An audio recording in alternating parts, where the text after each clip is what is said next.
Slide 2 है income statement की। Slide में हमने पढ़ा था कि अकाउंटिंग साइकिल से हम चलते हैं और फाइनेंशियल स्टेटमेंट की प्रिपरेशन पे चले जाते हैं। अब हम आते हैं नेचर ऑफ बिजनेस कह लें या टाइप ऑफ बिजनेस कह लें।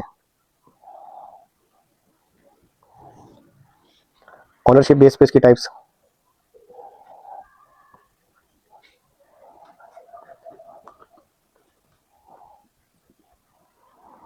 एक्टिविटी बेस पे क्या होगी। ओनरशिप हमारे पास 3 है। सोल ट्रेडर जिसमें एक सिंगल ओनर होता है, profit and loss, risk and reward सारे उसी के होते हैं। दूसरा पार्टनरशिप बिजनेस, 2 और मोर पर्सन ज्वाइन होते हैं, बिजनेस करते हैं, उनका ऑब्जेक्टिव टू अर्न प्रॉफिट होता है। नंबर 3 कंपनी, यानी कि limited company, company registered under the companies act. अगर हम एक्टिविटीज की बेस पे करें तो एक है आपका service business. Second, service business के अगर एग्जांपल लें, एजेंसी बिजनेस,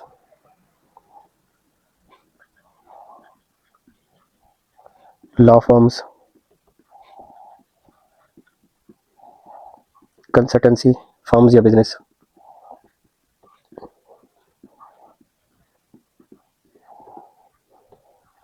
एडवर्टाइजिंग एजेंसी, इनका बिजनेस क्या है? सर्विस प्रोवाइड करना, यही इनकी अर्निंग है। लेकिन आपका ट्रेडिंग बिजनेस, ये गुड्स को मार्केट से बाय करते हैं और फिर सेम मार्केट में या अदर मार्केट में सेल कर देते हैं। थर्ड है मैन्युफैक्चरिंग बिजनेस। इसमें क्या होता है, रॉ मटेरियल बाय करते हैं, उसको प्रोसेस करते हैं या कन्वर्ट करते हैं इनटू फिनिश प्रोडक्ट, उसके बाद जाके उसको सेल करते हैं।